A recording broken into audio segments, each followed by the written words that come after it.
Good morning again. तो welcome to class 10th और आज हम पढ़ने वाले हैं कोऑर्डिनेट ज्योमेट्री का। ये हमारा पांचवा या छठा लेक्चर होगा। कोऑर्डिनेट ज्योमेट्री में हमने बहुत सारी चीज़ें पढ़ ली हैं, हम एक बार उन सभी का रिकॉल करेंगे और उसके बाद हम नेक्स्ट चीज़ें पढ़ेंगे।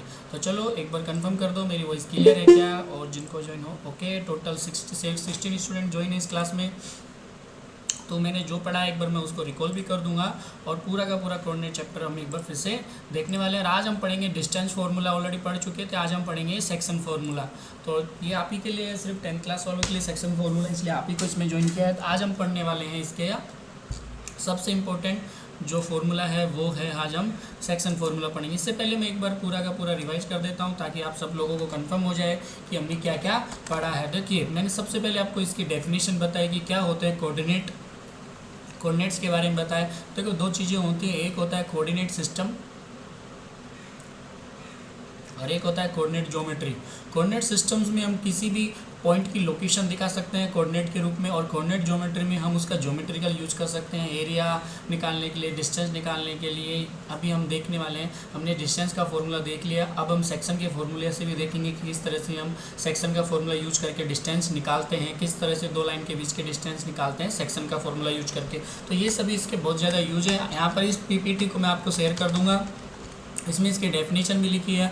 Operates on similar define on the coordinate systems, what is the use of coordinate geometry use in the many different things like as the geometrical formula where the position of the point describe using the pair of numbers, location of a points. तो इसको सबसे पहले Renee डिस्कार्ट ने दिया था, ये सब मैं बता चुका हूँ। तो कोऑर्डिनेट प्लेन के बारे में ये साइंटिस्ट हैं। फिर कुछ बेसिक्स पॉइंट बताए थे कि एक्स अक्ष पे क्या होता है, अगर कोई पॉइंट लाई करे एक्स अक्ष पे तो उसका कोऑर्डिनेट होगा x0, कोई कोऑर्डिनेट वाई एक्स पे लाई करे तो उसका कोऑर्डिनेट होगा 0y। तो इस तरह से ये भी मैंने आपको बताया। ओरिजिन पॉइंट आपको बताया कि ओरिजिन पॉइंट क्या होता है, क्वाड्रेंट्स क्या होते हैं, first quadrant, second quadrant, third quadrant और फोर्थ क्वाड्रेंट, ये क्या होता है, ये सब मैंने बताया है आपको। फिर किस तरह से क्वाड्रेंट्स में कोऑर्डिनेट को हम बताते हैं। इसके बाद मैंने सबसे इंपॉर्टेंट, जो आपके लिए इंपॉर्टेंट है 10th क्लास के लिए, वो बताया डिस्टेंस फार्मूला। तो डिस्टेंस फार्मूला क्या होता है, जल्दी से बताइए, कोई मुझे बताइए डिस्टेंस फार्मूला क्या होता है। बताइए डिस्टेंस फार्मूला क्या होता है, कोई भी माइक अनम्यूट करके बोलिए जल्दी से। x1 minus x2 square plus y minus y2 whole square। y minus y2 whole square. तो ये होता है आपका डिस्टेंस फार्मूला। आप पहले x1 लिख दो, x2 लिख दो, कोई फर्क नहीं पड़ेगा। चाहे आप x2 माइनस x1 का होल स्क्वायर कर दो या y2 माइनस y1 का होल स्क्वायर कर दो, या आप x1 माइनस x2 का कर दो, y1 माइनस y2 का होल स्क्वायर कर दो। तो ये था हमारा डिस्टेंस फार्मूला। और इस डिस्टेंस फार्मूले से रिलेटेड हमने एक पढ़ा था, ये डिस्टेंस फार्मूला, एक क्वेश्चन भी मैंने सॉल्व कराया था और आपका एक्सरसाइज से भी 1-2 क्वेश्चन कराए थे। इसके बाद दूसरा डिस्टेंस फ्रॉम ओरिजिन। इसका फॉर्मूला क्या होता है, डिस्टेंस फ्रॉम ओरिजिन का फॉर्मूला क्या होता है, बताइए कोई भी, आप बताइए, मैं वेट कर रहा हूँ। Distance from origin root X square plus Y square, ये होता है डिस्टेंस फ्रॉम ओरिजिन। आपको ये फॉर्मूले पता होना चाहिए। देखो यहाँ पर लिखा हुआ है, मैं फिर से लिख देता हूँ, root X square plus Y square, ये डिस्टेंस फ्रॉम ओरिजिन का फॉर्मूला है। अब इसका एप्लीकेशंस क्या होते हैं, कहाँ इनको यूज़ कर सकते हैं, वो हम यहाँ पर दिए हैं। अब हम दूसरी सबसे इम्पोर्टेंट चीज़ पे आते हैं, सेक्शन फार्मूला, जो इस स्लाइड में नहीं है, इस स्लाइड में लास्ट में है। पहले मैं आपको सेक्शन फार्मूला बताऊँगा क्योंकि हमारी एक्सरसाइज में सेक्शन फार्मूला, उसके बाद मैं आपको ये प्रॉपर्टीज बताऊँगा। तो चलो सेक्शन फार्मूला करने से पहले इसको थोड़ा सा छोटा कर लेते हैं। एक बात ध्यान से सुनो, आपको कोई भी दो कोऑर्डिनेट दे दिए, जैसे यहाँ पर x का कोऑर्डिनेट a का कोऑर्डिनेट है और यहाँ पर y का कोऑर्डिनेट है, और इन दोनों कोऑर्डिनेट के बीच में कोई पॉइंट दे दिया, एज्यूम कर दिया कोई भी एक पॉइंट दे दिया यहाँ पर P। जैसे मैंने आपको इस तरह से, मैं इसको ना बड़ा करके ही बताता हूँ, मैं पहले आपको समझा देता हूँ। यहाँ पर ये आप ये ध्यान रखिए, एक लाइन है A B, मैंने इसके कोऑर्डिनेट दे दिए x1 y1, मैंने इसके कोऑर्डिनेट दे दिए x2 y2, और इनके बीच में मैंने एक पॉइंट बता दिया, भाई P एक कोई पॉइंट है, उसके कोऑर्डिनेट है xy।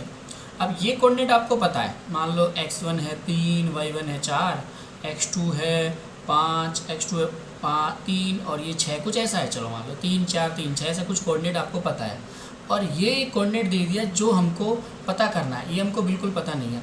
लेकिन आपको एक चीज़ बता दी इसने, इन दोनों के बीच में जो इन दोनों के बीच में जो रेशियो है वो है m1 m2, मतलब यहाँ से यहाँ तक के डिस्टेंस और यहाँ से यहाँ तक के डिस्टेंस, इसको मैं p नाम दे देता हूँ ऑलरेडी।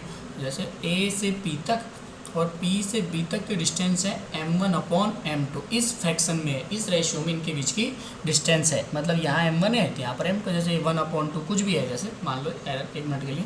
तो आपको अगर ये चीज़ें दी हुई हो तो क्या आप इसके कोऑर्डिनेट निकाल सकते हो क्या? हाँ, उसके लिए जो फॉर्मूला काम करता है वो काम करता है सेक्शन फॉर्मूला।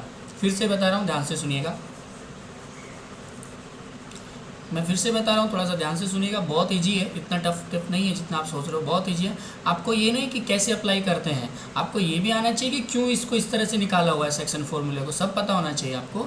अप्लाई करना सबको आता है, लेकिन कैसे निकला वो भी देखना चाहिए, कहाँ m1 है कहाँ m2। मैं फिर से बता रहा हूँ, कोई एक लाइन है a और b, मैंने a के कोऑर्डिनेट दे दिए x1 y1 जो हमको पता है, x2 y2 ये भी मुझे पता है कि भाई 4 5 जो भी है दिया हुआ है। फिर मैंने बोल दिया भाई इसके बीच में एक पॉइंट है P जिसके कोऑर्डिनेट x y, ये मुझे नहीं पता, लेकिन मुझे इतना पता है कि ये जो P है इसको m1 m2 रेशियो में डिवाइडेड करता है, बांटता है इसको। यानी यहाँ से यहाँ तक A से P तक की डिस्टेंस है m1 और P से B तक की डिस्टेंस है m2, ये दोनों क्या है, रेशियो में है, यानी 1:2 2:1 जो भी ये रेशियो में है, ये डिस्टेंस है। तो हम इसके कोऑर्डिनेट निकाल सकते हैं किस फॉर्मूले को यूज करके, सेक्शन फॉर्मूले को यूज करके। कैसे निकालते हैं वो मैं आपको इसी फॉर्मूले में बताने वाला हूँ। ध्यान से देखना, यहाँ पर ये कोऑर्डिनेट है, ये कोऑर्डिनेट है, और आपको जो कोऑर्डिनेट पता नहीं है वो, जो आपको कोऑर्डिनेट पता नहीं है वो ये है पी एक्स वाई, आपको बिल्कुल नहीं पता कि पी एक्स वाई आपको ज्ञात करना है। ये इसको डिवाइडेड करता है m1 m2 रेशियो में, यानी ये m1 हो गया और ये m2 हो गया, इस रेशियो में डिवाइडेड करता है। तो आप ध्यान से देखिए इसके कोऑर्डिनेट कैसे निकालेंगे, मैं इसी फॉर्मूले में सिखा रहा हूँ क्योंकि ऑलरेडी मैंने आपको बता दिया। देखिए मैं कलर रेड ब्लैक ले लेता हूँ, ठीक है। यहाँ से यहाँ तक के डिस्टेंस कितनी है जल्दी बताइए, जल्दी बताइए, यहाँ से यहाँ तक के डिस्टेंस मैंने ब्लैक कलर से किया हुआ है, जल्दी बताइए यहाँ से यहाँ तक की डिस्टेंस कितनी है, क्विक फास्ट। मेरी आवाज़ आ रही है? आपको दिख रहा होगा मैं ब्लैक कलर यूज कर रहा हूँ।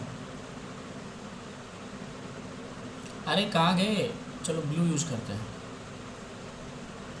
किधर गए, यहाँ से यहाँ तक की डिस्टेंस बताओ, चलो ब्लू कलर यूज कर रहा हूँ। अरे सारे हो गई गायब हो, क्लास में हो कि गए?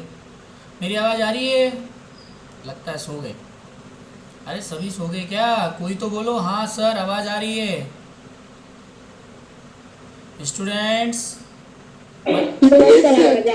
अरे क्या नालायक बच्चे हो तुम लोग। मैं पूछ रहा हूँ यहाँ से यहाँ तक की डिस्टेंस बताइए, आप लोग सो गए संन्यास बन के। बताओ यहाँ से यहाँ तक की डिस्टेंस कितनी होगी? 1 सेंटीमीटर। अरे तुम्हारी तो, अरे कोऑर्डिनेट दिए ना उनसे बताओ ना, 1 सेंटीमीटर।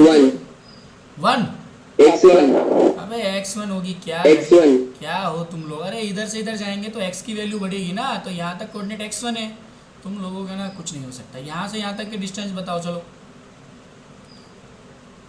यहाँ ब्लू कलर में किया है मैंने x, गुड। तो बताइए a से c तक की डिस्टेंस कितनी हो जाएगी, जल्दी बताओ। x minus x1, x1। हाँ ऐसे ऐसे आप लग रहे अच्छे बच्चे आप, x माइनस x1। अब एक बात बताइए, यहाँ से यहाँ तक की डिस्टेंस कितनी है? x2। अब मुझे ना ये डिस्टेंस चाहिए, तो मुझे यहाँ से यहाँ तक की डिस्टेंस चाहिए, बताओ कितनी हो जाएगी, जल्दी बताओ। मैं इसको ज्वाइन करता हूँ भूमिका को, ये देखो भूमिका नायकर सबसे लेट क्लास ज्वाइन करती है। यहाँ से यहाँ तक की डिस्टेंस कितनी हो जाएगी, जल्दी बताओ। अरे ये वाली डिस्टेंस, माउस का कर्सर दिख रहा होगा ना आपको? x2 minus हाँ x2 माइनस एक्स, चलो ये हो गई, यानी ये आ गई हमारे पास x2 माइनस एक्स। अब बताओ ये वाली, यहाँ से यहाँ तक की डिस्टेंस कितनी है? y2। और यहाँ से यहाँ तक की y, तो बताओ ये इतनी सी कितनी हो जाएगी? y2 minus y। गुड, ये हो गया। अब ये वाली और निकालें, ये बात भी बता दो मुझे ऐसे। मैं इसको ना कलर चेंज कर देता हूँ, रेड कर देता हूँ। आप मुझे ना ये डिस्टेंस बता दो, ये वाली सीधा डायरेक्ट, क्योंकि आपको डायरेक्ट बताना पड़ेगा ना अभी। y minus y1। y minus y1, good. ये इसको आप देख लेना, कुल मिला के मैं इसको पूरा इरेज कर रहा हूँ फिर से, क्योंकि हमने डिस्टेंस निकाल लिए, कैसे कैसे निकाल लिया आप देख लेना। अब मैं इसको पूरे को इरेज कर रहा हूँ और सीधा मैं जो डिस्टेंस हमने निकाली वो लिख रहा हूँ। ध्यान से सुनना, बहुत इंपॉर्टेंट है, आपको सारे के सारे सेक्शन फार्मूला आने चाहिए। सेक्शन फार्मूला कैसे निकालते हैं, डिस्टेंस फार्मूला कैसे निकालते हैं, ये आपको आना चाहिए, विदाउट कैसे आप नहीं कर पाओगे।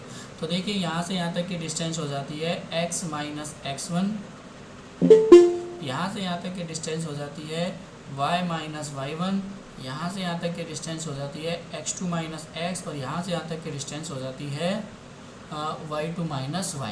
अब बताइए, हमको पता है तो m यहाँ से यहाँ तक की वैल्यू कितनी हो गई बताओ, a से p तक की वैल्यू कितनी हो गई, रूट यही होगा ना, रूट x माइनस x1 का whole square plus y minus y1 का होल स्क्वायर।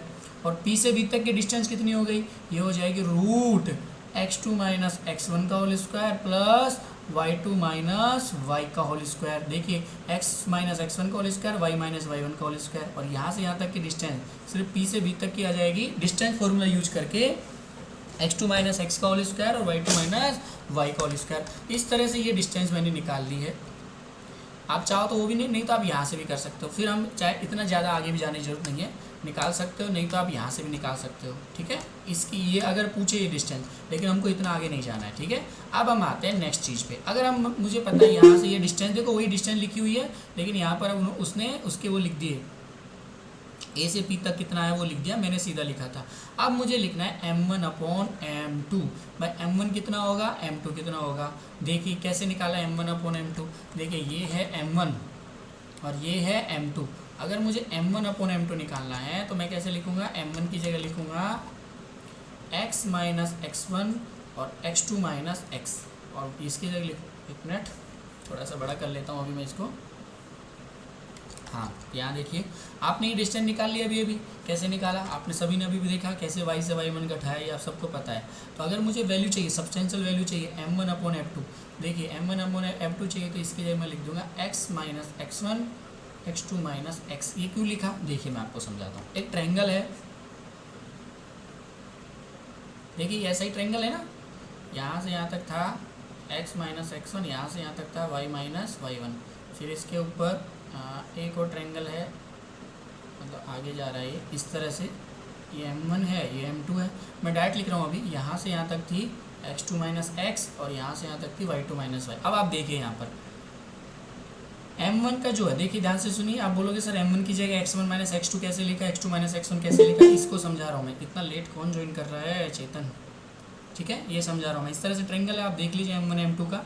अब आप देखिए ये दोनों सब्सटेंशियल कैसे हैं, किस तरह से सब्स्टिट्यूटिंग होंगी, आप सब देखिए यहाँ से। इन दोनों को मैंने फ्रैक्शन में लिखा हुआ है, भाई ये m1 है ये m2 है, यानी ये m1 और ये m2। अब ध्यान से देखिए ये और ये दोनों भी एक दूसरे के फ्रैक्शन में है, क्योंकि आप देखिए इस यहाँ से यहाँ तक है और फिर यहाँ से आगे यहाँ तक है, और इसको देखिए यहाँ से आगे यहाँ तक है और यहाँ से आगे ये वाली है। ध्यान से देखिए, मैं इसको आपको समझाता हूँ। इस तरह से ये पार्ट यहाँ तक है और फिर इसके आगे का पार्ट ये है, तो ये और ये भी एक दूसरे के सब्सटेंशियल होंगे, और यहाँ तक है, यहाँ से आगे का पार्ट आगे है, तो ये हो जाएगा x minus x1 x2 minus x, और ये हो जाएगा y minus y1 y2 minus y। वैसे आपसे कभी कोई नहीं पूछेगा कैसे बनाया, लेकिन आपको ये पता होना चाहिए फॉर्मूला।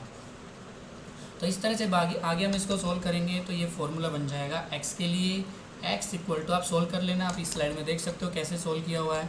तो आप इस तरह से फॉर्मूला बन जाएगा x बराबर, देखिए आपको कैसे याद करना है फॉर्मूला, मैं आपको सिखाता हूँ। अगर हमें x के कोऑर्डिनेट चाहिए तो x बराबर m1 लेना m2 लेना, m1 के साथ दूसरा आएगा x2 आएगा, m2 के साथ x1 आएगा और फिर m1 प्लस m2। इसी तरह अगर y निकालना है तो m1 के साथ y2 आएगा, m2 के साथ y1 आएगा और फिर m1 प्लस m2। इस तरह से ये दोनों सेक्शन फॉर्मूला आप देख सकते हो। इसी तरह y का निकाला है, ये स्लाइड मैं आपको शेयर कर दूंगा, आप वहाँ से भी जाके देख सकते हो। तो इस तरह से बनता है सेक्शन फॉर्मूला। तो चलिए फटाक से एक बार रिवीजन करते हैं, सभी अपने मन में बोलिए सेक्शन फॉर्मूला, मन में बोलिए सभी। x बराबर m1 x2 m2 x1 m1 plus m2, मन में बोलिए सभी। y बराबर m1 y2 m2 y1 m1 plus m2, ये होता है हमारा सेक्शन फॉर्मूला। मन में डिस्टेंस फॉर्मूला बोलिए, x2 माइनस x1 का whole square y2 minus y1 का होल स्क्वायर, या x1 माइनस x2 लिखो। तो तो आप एक दो बार इनकी अगर प्रैक्टिस करोगे तो इजीली आप इनको सोल्व कर पाओगे। तो यही अब नेक्स्ट जो एक्सरसाइज है हमारी वो है डिस्ट्रैक्शन फॉर्मूला से रिलेटेड। तो चलो हम उसी को सोल्व करने जा रहे हैं। एक चीज़ और इसके अंदर वो भी मैं बता देता हूँ, अगर मिड पॉइंट हो तो, अगर मिड पॉइंट है जैसे x1 y1 x2 y2, मेरी आवाज़ आ रही है, एक बार मुझे कंफर्म कर दो। Yes sir. हाँ बराबर। अगर मिड पॉइंट है, मान लो ये पॉइंट मिड पे है, तो इसका और इसका रेशियो बराबर होगा, यानी 1:1 रहेगा, 1:1 बराबर रहेगा। तो चलो सेक्शन फॉर्मूला लगाते हैं, x बराबर m1 x2 m2 x1, बार बार मन में बोलना है, m1 प्लस m2। चलो लिखते हैं x, m1 कितना है 1 है, 1x2, m2 कितना है 1 है, 1x1, 1 + 1, क्योंकि m1 की वैल्यू 1 है, m2 की वैल्यू 1 है। तो x बराबर क्या आ जाएगा, x1 + x2 / 2। अगर मिड पॉइंट है तो हमें इस तरह से भी कोऑर्डिनेट निकाल सकते हैं। चलो y वाला मन में बोलिए, m1 y2 m2 y1, m1 + m2, चलो वैल्यू रखते हैं, m1 की वैल्यू 1 है, y2 की वैल्यू y है, m1 की वैल्यू 1 है, m2 की वैल्यू भी 1 है, m1 + m2 1 1 है। यहाँ देखिए y1 + y2 / 2। अगर मिड पॉइंट है, इफ़ अगर मिड पॉइंट है यानी m1 m2 का जो रेशियो 1:1 है या 1:1 है, तो जो सेक्शन फॉर्मूला है वो बन जाएगा x बराबर x1 + x2 / 2, y बराबर y1 + y2 / 2। इसी तरह से हमने उसमें निकाला था ना, अगर डिस्टेंस फॉर्मूले की बात कर रहा हूँ मैं, अगर मैं डिस्टेंस फॉर्मूले की बात कर रहा हूँ, वो कहाँ से बात कर रहा हूँ मैं, ओरिजिन पॉइंट से। तो डिस्टेंस फार्मूला बन जाता था x² y²। अदरवाइज जो डिस्टेंस फार्मूला होता था वो होता था x1 - x2 का होल स्क्वायर, y1 - y2 का होल स्क्वायर। मैं बार बार फार्मूला लिख रहा हूँ, इसका एक ही रीज़न है, 100% आपको या तो डिस्टेंस फार्मूला से या फिर सेक्शन फार्मूला से, देखिए मैं 100% बोल रहा हूँ, मतलब 100% ही आएगा, एक क्वेश्चन आएगा ही आएगा और बहुत इजी रहेगा। अगर आपके दिमाग में ये फार्मूला नहीं है तो आप भूल जाओ, आप गलती कर दोगे। इसलिए ना एक बार नहीं, कोई आपसे नहीं पूछेगा कि how to find section formula, कोई नहीं पूछेगा, और पूछेगा भी तो भी मैंने आपको सिखा दिया है किस तरह से m1, देखो हमें ये वैल्यू निकालनी है, मैंने अभी बता दिया ये कैसे ये वैल्यू निकाली। फिर हमें इनका रेशियो लिखना है, m1/m2 लिखना है, तो पहले मैं इस वाला लिख दूंगा x - x1 x2 - x, इस तरह से। फिर यहाँ लिखना है y2 - y और y1 - y, इस तरह से आपको ये लिखना है। बहुत ईजी है, इतना कोई हार्ड एंड फास्ट नहीं है कि आप याद नहीं कर पाओगे। तो सिंपल है, आपके पास दो फॉर्मूले हैं इंपॉर्टेंट के, मैं IMP लिखा है, सिर्फ आपको फॉर्मूले याद करना, एक है डिस्टेंस का फॉर्मूला, एक है सेक्शन का फॉर्मूला। जो डिस्टेंस का ओरिजिन फॉर्मूला होता है वो होता है x1 - x2 का होल स्क्वायर प्लस, मन में बोलिए, y1 - y2 का होल स्क्वायर। अगर मुझे ओरिजिन से निकालना है डिस्टेंस, तो ये फॉर्मूला हो जाता है x1² या x² या y², जो भी आपको कोऑर्डिनेट दिए हुए हैं वो। सिंपल सेक्शन का जो फॉर्मूला होता है x के लिए वो होता है m1 x2 m2 x1, कैसे भी लिखो, पहले x2 लिखो या x1 लिखो, लेकिन लिखना इसी क्रम में है, m1 + m2। y का लिखेंगे m1 y2 m2 y1 upon m1 + m2। ये एक ओरिजिनल फार्मूला है, लेकिन अगर मुझे सेक्शन फार्मूला निकालना है इफ़ मिड पॉइंट, यदि मिड पॉइंट है तो ये फार्मूला चेंज हो जाता है, x बराबर आता है x1 + x2 / 2, y बराबर आता है y1 + y2 / 2। मैं चौथी पांचवी बार ये आपको फार्मूला रिपीट कर रहा हूँ, आपको ये आना चाहिए, अदरवाइज आप गलती कर दोगे। इसमें सिर्फ आप देखिएगा, सिर्फ फार्मूले का यूज है, कहीं पे भी हार्ड एंड फास्ट उसको दिया नहीं है कि आपको बहुत ज़्यादा वो करना पड़ेगा। तो चलो ऑलरेडी एक्सरसाइज हम 7.1 कर चुके हैं। अगर इसमें किसी को कोई डाउट हो तो आप मेरे से, जैसे अब मैं लास्ट में पूछूंगा तो आप मेरे से पूछ लेना। अगर इस एक्सरसाइज में देखिए मैं रिपीट कर रहा हूँ, मेरी आवाज़ आ रही है, एक बार मुझे कंफर्म कर दो, मेरी आवाज़ आ रही है, मुझे कंफर्म कर दो। Yes sir. Yes sir. अगर आपको कोई भी डाउट है तो इस क्लास के बाद आप मुझे पूछ सकते हो। जैसे ये क्लास ख़त्म होगी आप मेरे से पूछोगे कोई भी क्वेश्चंस पे डाउट हो तो। चलो अब हम पढ़ते हैं सेक्शन फार्मूला। तो ऑलरेडी कैसे बनता है सेक्शन फार्मूला मैं बता चुका हूँ, कैसे क्या है ये आपको पता है, तो मैं उस पर नहीं जा रहा हूँ। हम लेके चलते हैं वेरी वेरी इंपॉर्टेंट इसके एग्जाम्पल्स पे। बहुत इंपॉर्टेंट है इसका एग्जाम्पल। जैसे हम क्वेश्चन एग्जाम्पल नंबर 6 करते हैं। देखिए आप इस क्वेश्चन को देखिए, क्या किया इस क्वेश्चन में। ये आपको देखो, find the coordinate of the point which divided the line segment joining 4 3 8 5 in the ratio 3:1 internally. अब एक बात आपको समझ आनी चाहिए, दो तरह से होता है, एक तो एक्सटर्नली हो सकता है, एक इंटरनली हो सकता है। तो मैं आपको अभी बता देता हूँ एक्सटर्नल इंटरनली किस तरह से होता है। एक पॉइंट है इस तरह से ए बी, दोनों आपको मैं समझा देता हूँ कि एक्सटर्नली कैसे होता है और इंटरनली कैसे होता है। अगर ये जो पॉइंट है अंदर है तो ये होगा इंटरनली इस तरह से। अगर ये पॉइंट अंदर है तो इंटरनली होगा। लेकिन अगर ये पॉइंट बाहर है, सर बाहर भी हो सकता है बिल्कुल, ये इस साइड भी बाहर हो सकता है। एक मिनट फिर से बना देते हैं, एक मिनट रुकिए, इधर बना देता हूँ थोड़ा। इसमें ना फॉर्मूला थोड़ा सा चेंज होगा, मैं आपको बता दूंगा कैसे चेंज होगा। सिर्फ हमें एक ही फॉर्मूला याद रखना है, क्योंकि ज़्यादा फॉर्मूला अगर इस साइड बाहर है, किसी भी साइड रख लो, उस साइड भी रख सकते हो, कोई प्रॉब्लम नहीं है। और अब मुझे एक्स वाई की वैल्यू निकालनी है, और ये यहाँ से देखिए P से B तक है M1 और A से P तक है M2। अरे ऐसा ही तो होगा, देखिए यहाँ भी A से P तक है M1 और P से B तक है M2, वैसा यहाँ पर किया हुआ है। P से B तक चलो M2 मान लो, P से B तक है M2 और A से B तक है M2। तो अब इस कंडीशन में क्या होगा, मुझे थोड़ा सा इसमें चेंज करना होगा। वो क्या होता है, मुझे वो कैसे होगा मैं आपको उस टाइम पे बता दूंगा जिस टाइम पे आएगा। चलो मैं बता देता हूँ, इसमें होगा शायद माइनस वाला फॉर्मूला, क्योंकि आप कंफ्यूज ना हो। ये सभी इंटरनली हैं, एक्चुअल में एक्सटर्नली का कोई डायग्राम है नहीं यहाँ पर, ठीक है। एक्सटर्नली का डायग्राम आने दो, मैं आपको समझा दूंगा, डोंट वरी। दो तरह से होता है, एक इंटरनली एक्सटर्नली। पहले हम इंटरनली का देखते हैं। तो अभी आप यहाँ देखिए, सीधा आपको क्या अप्लाई करना है इसमें, फॉर्मूला। कौन सा फॉर्मूला, ये वाला। बार बार लिखने का एक ही रीज़न है कि आपकी प्रैक्टिस हो जाए। बार बार मैं लिख रहा हूँ M1Y2 M2Y1 M1 plus M2। चलो लिखते हैं, कोई किसी को भी मान लो, जैसे ये 4 और -3 है, ये x1 ये y1, ये 8 और 5 है, ये x2 ये y2। चलो रख देते हैं वैल्यू, x निकालना है। तो M1 कितना है, ये पहला वाला M1, दूसरा वाला M2। M1 है 3, देखिए 3 रखा है। x2 कितना है 8, M1 कितना है 1, x1 कितना है 4, M1 प्लस M2 7 आ गए, सोल्व कर लेना। M2 कितना है, M1 कितना है 3, y2 कितना है 5, M1 कितना है 1, y1 कितना है y1, देखिए y1 -3 है। तो सिर्फ वैल्यू आप अच्छे से रखना, कहीं y1 की जगह y2 मत रख देना, y2 की जगह y1 मत रख देना। थोड़ा सा आप ध्यान से देखिए, ये x1 y1 है, ये x2 y2 है। गलती आपसे यही होगी वैल्यू रखने में। तो जो पॉइंट है उसके कोऑर्डिनेट आ जाएंगे 7 3।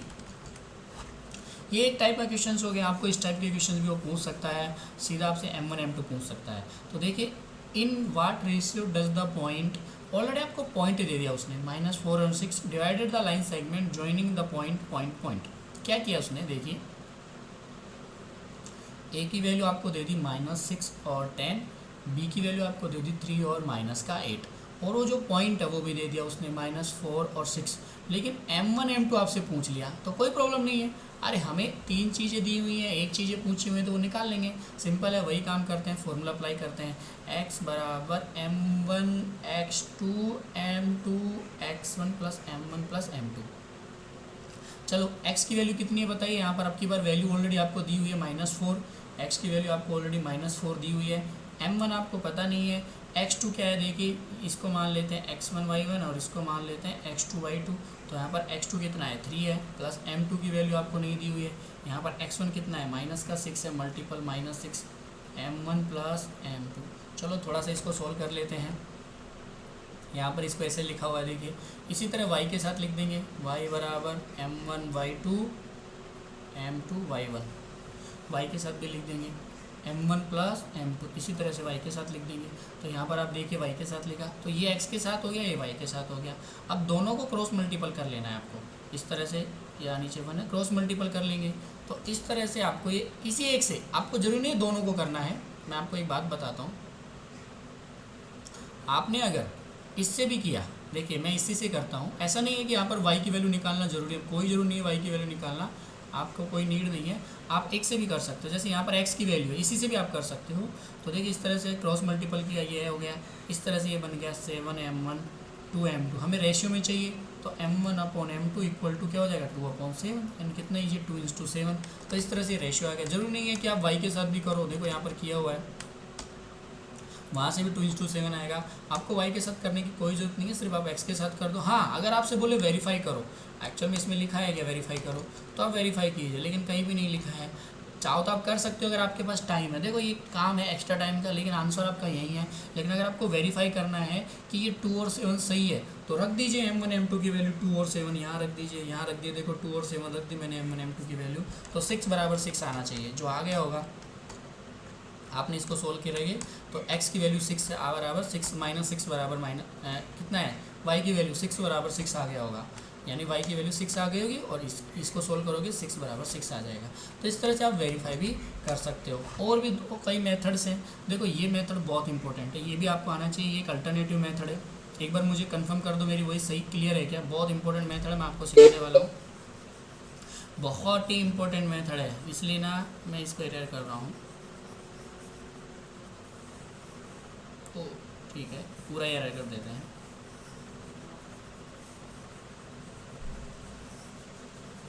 ये मेथड हर जगह काम आएगा, चेक करने की, इसको भी मैं एरर कर देता हूँ।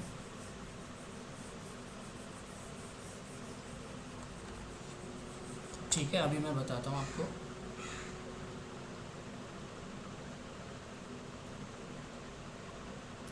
देखिए आपको वही मेथड है, लेकिन यहाँ पर आपको क्वेश्चन किधर गया, क्वेश्चन ऊपर है, मैं उसको देख नहीं रहा। क्वेश्चन में लिख देता हूँ एक बार। कोऑर्डिनेट दिए हुए हैं ए के कितने कोऑर्डिनेट है एक बार देख लेते हैं। ए के कोऑर्डिनेट है 6 10 3 8। ओके, ए के कोऑर्डिनेट आपको दिए हुए हैं -6 10। बी के कोऑर्डिनेट आपको दिए हुए हैं 3 -8, ये दिए ना, और वो पॉइंट जो हमें इंटरसेक्ट कर रहा है इंटीरियर, उसके कोऑर्डिनेट है 4 6। यानी इस तरह से लाइन है, सॉरी लाइन सेगमेंट है, अरे यार चलो इधर दिखा देता हूँ। इस तरह से लाइन सेगमेंट है, -6 10 और 3 -8, और ये पॉइंट भी आपको दिया है -4 6। m1 m2 आपको पता नहीं है, m1 m2 आपको पता नहीं है। यहाँ मैं आपको एक बात बताता हूँ, आप किसी एक का कोऑर्डिनेट मान लीजिए, मान लो कि भाई m1 और m2 जो है, इसमें मान लो कुछ भी मान लो, ऐसा कोई ज़रूरी नहीं है। देखो आप इनको एक कोऑर्डिनेट में मान सकते हो, यानी m1 m2 की वैल्यू है k/1। सर ये क्यों माना है, देखिए मैं आपको समझाता हूँ। एक वैल्यू को हम 1 मान सकते हैं, कोई प्रॉब्लम नहीं है, ध्यान से सुनना। हम किसी एक वैल्यू को एज्यूम कर सकते हैं कि जो m1 और m2 है उसकी वैल्यू है k/1, ऐसे मान लेते हैं। एक वैल्यू को हम 1 मान लेते हैं, एक को हम कांस्टेंट मान लेते हैं, कुछ भी वैल्यू k मान लेते हैं कि भाई ये k कोई कांस्टेंट वैल्यू है, यानी इस तरह से मान लें। हम वहाँ पर हमने क्या किया था, इनको कुछ भी नहीं माना था, m1 की जगह m1 पुट किया था, m2 की जगह m2 पुट किया था। लेकिन यहाँ पर हम मान लेते हैं भाई m1 m2 क्या है, k/1 है, m1 की वैल्यू k है और m2 की वैल्यू 1 है। अब आगे देखिए, चलो अब इसी में बता देता हूँ। 4 6 लिख दिया मैंने, सिर्फ आपको एक कोऑर्डिनेट लिखना है x का, y का लिखने की कोई ज़रूरत नहीं है, ये y का फॉर्मूला लिखने की कोई ज़रूरत नहीं, सिर्फ आपको x का लिखना है -4 m1। देखिए m1 x2 minus x2 m1, formula ऐसे लगाया हुआ है, मैं आपको बता देता हूँ। m1 x2 plus m2 x1 m1 plus m2 ये है। तो x का कोऑर्डिनेट आप सबको पता है -4 है। m1 कितना है, k है, अभी हमने निकाला m1 k है, मान लिया। x2 कितना है, यहाँ पर आप जाइए x2, ये x2 है 3।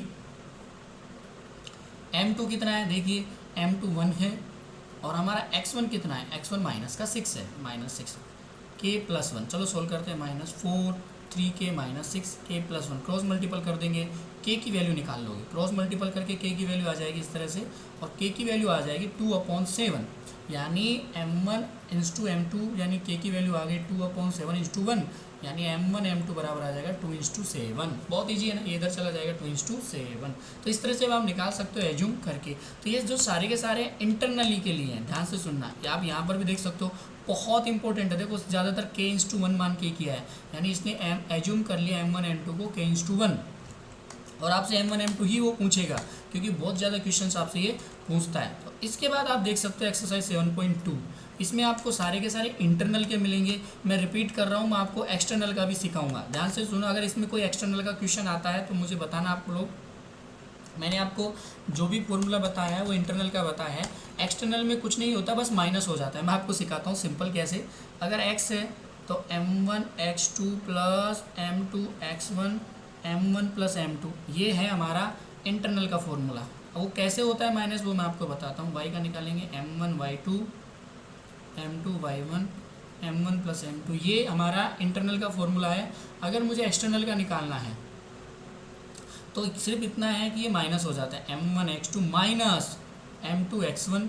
अगर वो पॉइंट एक्सटर्नल है, जो p पॉइंट है, जैसे a और b, और वो जो p पॉइंट है एक्सटर्नल है, बाहर की तरफ है, तो ये बीच का जो है वो माइनस का हो जाता है, ये भी माइनस हो जाता है। बस जो प्लस की जगह ये क्या हो जाता है, माइनस हो जाता है। क्यों होता है वो मैं आपको बता दूंगा। m1 y2 m2 y1 m1 minus m2, देखो क्यों होता है यही बता देता हूँ। ऊपर वाला है इंटरनल का a b और इंटरनल पॉइंट है p, यानी ये m1 है ये m2 है। यहाँ से देखिए a से p तक की वैल्यू m1 है, तो यहाँ से a से p तक की वैल्यू m1 है, और p से b तक की वैल्यू m2 है, यानी यहाँ से वैल्यू m2। अब आप देखिए यहाँ पर क्या था, जो रेशियो था वो इस तरह से बट रहा था, एक राइट साइड जा रहा था, एक राइट साइड जा रहा था, एक लेफ्ट साइड जा रहा था, यानी p पॉइंट इंटरनल था और ये इसको बराबर बांटा। लेकिन यहाँ देखिए ये जो डिस्टेंस है, ये डिस्टेंस कितनी हो जाएगी, ये हो जाएगी m2 m1 माइनस m2, यानी बाहर होने की वजह से, ध्यान से सुनिए, बाहर होने की वजह से ये जो कोऑर्डिनेट्स है ये माइनस के हो जाएंगे। मतलब क्या हो जाएगा, ध्यान से सुनो, ये हो जाएगा m1 इंटू माइनस m2, क्योंकि ये बाहर है। देखो m1 तो आप बोलोगे सर m1 बाहर है, नहीं, आप देखिए m2 वाला कोऑर्डिनेट बाहर है, यहाँ से यहाँ तक m1 m2 वाला कोऑर्डिनेट बाहर है, यानी हो जाएगा m1 इंटू माइनस m2 हो जाएगा। तो इसकी वजह से जहाँ जहाँ m2 है वहाँ के सिस्टम पूरे क्या हो जाते हैं, माइनस के हो जाते हैं। ये इस तरह से हो जाता है। मैं फिर से बता देता हूँ, ये कोई पॉइंट है a, ये b है और p बाहर है, तो आप देखिए a से p तक की वैल्यू है m1 और b से p तक की है m2, तो यहाँ पर जो इसके रेशियो होंगे वो होंगे m1 इंटू माइनस m2 हो जाता है, माइनस m2। इसकी वजह से अगर एक्सटर्नल आपसे वो दे दे, अगर वो बोले कि एक्सटर्नल है तो आपको माइनस कर देना है। इसके बाद आप एक्सरसाइज 7.2 कर सकते हो, ज़्यादा बड़ी एक्सरसाइज नहीं है। यहाँ पर कहीं भी एक्सटर्नल होगा तो मैं उसका क्वेश्चन सोल्व कराऊंगा, चिंता मत करो आप। तो फिर हम कल पढ़ेंगे एरिया ऑफ ट्रायंगल्स। इससे पहले मैं आपको प्रॉपर्टी बताऊंगा, ध्यान से सुनो, बहुत इंपॉर्टेंट है वो प्रॉपर्टी। देखो आपने पढ़ ली है, आप सबको पता है ये आपका एक चैप्टर है क्वाड्रिलेटरल्स। मैं लेके जाता हूँ बुक की तरफ, एक्चुअल में बुक नहीं है, एक मिनट इधर है बुक, एक मिनट आपको बुक लेके जाता हूँ मैं।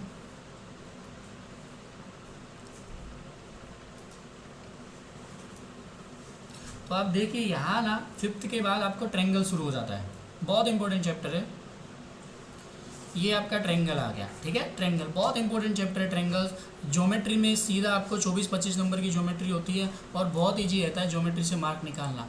इसके बाद आपको देखने को मिलेगा क्वाड्रिलेटरल्स, क्वाड्रिलेटरल्स यहाँ इंट्रोडक्शन, ठीक है। ट्रिग्नोमेट्री आ गई, ये 8, 9, 10 ट्रिग्नोमेट्री के चैप्टर है, 8, 9, 10। यहाँ देखिए कंस्ट्रक्शन आ गया, ये आ गया 12, सर्कल आएगा, फिर एरिया ऑफ सर्कल किधर गया वो चैप्टर को, ठीक है। इधर देखते हैं ट्रायंगल्स, एक मिनट। ट्रायंगल्स के अंदर ये 6 वाला है, एक चैप्टर है, देखेंगे, मुझे भी एक्चुअली याद नहीं आ रहा। ज्योमेट्री से रिलेटेड चैप्टर है, सर्कल करके, कहाँ गया, 5th वाला है क्या, 5th वाला अरिथमेटिक्स प्रोग्रेशन है, ये नहीं है। 4th 10th है सर, 10th है क्या, हाँ ये आ गया। देखो ये सर्कल वाला चैप्टर आ गया आपका। आपको 2 सर्कल है, एक खुला सर्कल चैप्टर है, उसके बाद एरिया रिलेटेड टू सर्कल है। तो इसमें आप देखोगे टेंजेंट और इंटेंजेंट। अगर आपको थोड़ा सा नॉलेज पता है क्वाड्रिलेटरल्स का, किस तरह से क्वाड्रिलेटरल्स की प्रॉपर्टी, देखो क्वाड्रिलेटरल चैप्टर आपको 9th में मिलेगा अगर आप देखोगे, लेकिन आप देखोगे सर्कल के अंदर ये पूरी की पूरी प्रॉपर्टी क्या की हुई है, अप्लाई की हुई है कि एक सर्कल के अंदर किस तरह से स्क्वायर फॉर्म होता है, एक सर्कल के अंदर रेक्टेंगल फॉर्म होता है, फिर टेंजेंट कैसे फॉर्म होती हैं। तो अगर आपको ये एंगल्स का प्रॉपर्टी पता है तो आप ये इजीली कर सकते हो। तो थोड़ा सा रिकॉल कर लेना, पैरेललोग्राम में क्या होता है, रोम्बस में क्या होता है। देखो मैंने पीपीटी में सिर्फ डाला हुआ है, आप इसको रिकॉल कर लेना। रेक्टेंगल में क्या होता है, स्क्वायर में क्या होता है, थोड़ा सा रिकॉल कर लेना। मैं ये नहीं बताने वाला हूँ, मैं बताऊँगा ये वाला कोलिशन, पॉइंट का कोलिशन कैसे होता है, देखिए ये बहुत इंपॉर्टेंट है, बहुत आपसे MCQ टाइप के क्वेश्चंस इसमें पूछे जाते हैं हमेशा। तो थोड़ा सा मैं आपको बेसिक इसके बारे में भी समझा देता हूँ, ठीक है। डिस्टेंस फार्मूले के बाद ही ये समझाना चाहिए था, लेकिन आपकी बुक में सेक्शन फार्मूला आ गया। बहुत ही अच्छा है, ऐसा कुछ नहीं है, बहुत इंपॉर्टेंट भी है कि आपको इस तरह के, देखो आपके एक्सरसाइज में भी आपको इस तरह के क्वेश्चन मिल जाएंगे कोलिशन से रिलेटेड, तो आपको वो पता होनी चाहिए। तो एक मिनट में थोड़ा सा एरर कर देता हूँ, ये एरेज कर देता हूँ, एरर नहीं, एक मिनट वेट कीजिए। हाँ, अब देखिए ये कोई लाइन है, ध्यान से सुनो। क्या कोई पॉइंट एक ही लाइन पे लाई करेंगे क्या? ये हमने छोटी क्लास में भी पढ़ा था। मैंने आपको दिया 3 पॉइंट आपके पास, देखो 2 तरह के सिस्टम होते हैं, एक तो होता है कॉलिनियर, सिंपल लिख रहा हूँ, एक होता है नॉन कॉलिनियर। इसका मतलब पता है क्या होता है कॉलिनियर का मतलब? कॉलिनिटी भी बोलते हैं इसको, नॉन कॉलिनिटी। पता है इसका मतलब क्या होता है? कॉलिनिटी का मतलब एक ही लाइन के ऊपर, सिंगल लाइन के ऊपर जो भी आपके पॉइंट। मेरी आवाज़ आ रही है? एक बार मुझे कंफर्म कर दो, बहुत अच्छा टॉपिक है और MCQ टाइप के क्वेश्चंस पूछे जाते हैं। एक बार मुझे कंफर्म कर दो मेरी आवाज़ आ रही है क्या?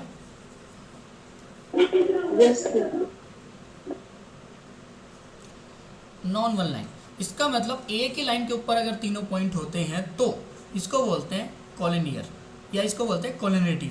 अगर एक ही लाइन के ऊपर वो पॉइंट नहीं होते तो वो पॉइंट कहलाते हैं नॉन कॉलिनियर, यानी वो जो प्रॉपर्टी कहलाती है नॉन कॉलिनिटी कहलाती है।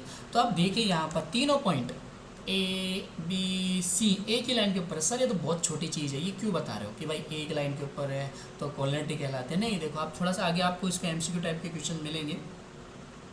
मैं अगर डिस्टेंस दूँ तो अगर यहाँ से यहाँ तक की डिस्टेंस A है, मान लेते हैं, पॉइंट तो छोड़ो हम डिस्टेंस दे देते हैं, यहाँ से यहाँ तक की डिस्टेंस मान लो B है और ये पूरी लाइन की डिस्टेंस C है, तो आप इसको बता सकते हो C बराबर A प्लस B। सर ये तो बहुत ईजी है, मतलब क्या है सर, ये तो हमने छोटी क्लास से पढ़ा है कि भाई इन दोनों को जोड़ देंगे तो यही आएगा ना, पूरी लाइन को जोड़ देंगे तो अंदर के पार्ट को जोड़ेंगे। लेकिन इससे जुड़े हुए ना छोटे MCQ टाइप के क्वेश्चन पूछे जाते हैं। अब आपको वो क्वेश्चन यहाँ नहीं है, स्लाइड के अंदर मैंने नहीं डाले हैं, लेकिन आपको बेसिक इतना पता होना चाहिए कि कॉलिनिटी क्या होती है। अगर एक ही लाइन के ऊपर पूरे पॉइंट हो तो कॉलिनिटी कहलाते हैं। नॉन कॉलिनिटी क्या कहलाते हैं? अगर एक ही लाइन के ऊपर पॉइंट नहीं हो, इस तरह से ट्रायंगल्स के जो पॉइंट है वो नॉन कॉलिनिटी वाले, एक इधर है एक इधर है, ये दो एक लाइन के ऊपर 2 पॉइंट होते हैं बस यहाँ पर। बस आपको इतना बेसिक पता होना चाहिए। इससे जुड़े जब MCQ क्वेश्चंस आएंगे तो मैं आपको वो सोल्व कराऊंगा। आज मैं ये स्लाइड आपको शेयर करूंगा, आप इसको थोड़ा सा पढ़ लेना, इसके सेक्शन फार्मूला ये सब चीज़ों को पढ़ लेना, ठीक है। और उसके बाद इस पर रिलेटेड डाउट्स को क्लियर करना। चलो अब हम चलते हैं 7.1 पे। 7.2 आप करना, इस पर कोई डाउट होगा तो मैं आपको सोल्व कराऊंगा। बताइए 7.1 में किसी को कोई डाउट? एक्सरसाइज 7.1 में किसी को कोई डाउट? 7.2 आप करना, फिर मैं उससे जो भी डाउट है वो क्लियर कराऊंगा। एक्सरसाइज 7.1 में मेरी आवाज़ आ रही है? एक बार मुझे कंफर्म करो। आई थिंक आवाज़ आ रही है। Yes sir. हाँ, तो सभी को मैं पूछ रहा हूँ एक्सरसाइज 7.1 में कोई डाउट्स? अगर डाउट्स नहीं है तो आप बता दीजिए, मैं फिर आगे जाऊँगा। अगर कोई डाउट्स है तो आप मुझे बताइए।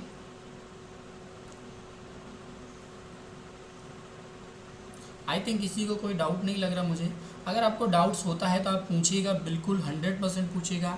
और वैसे ही एक्सरसाइज इजी है, लेकिन फिर भी देखो क्वेश्चंस होते हैं, ऐसा नहीं है कि इजी है तो डाउट्स नहीं हो सकते। बहुत इजी, आप आराम से कर सकते हो। यहाँ पर y के कोऑर्डिनेट पूछ रहा है, ये डिस्टेंस फार्मूला अप्लाई करना है, बहुत इंपॉर्टेंट क्वेश्चन है दोनों के दोनों।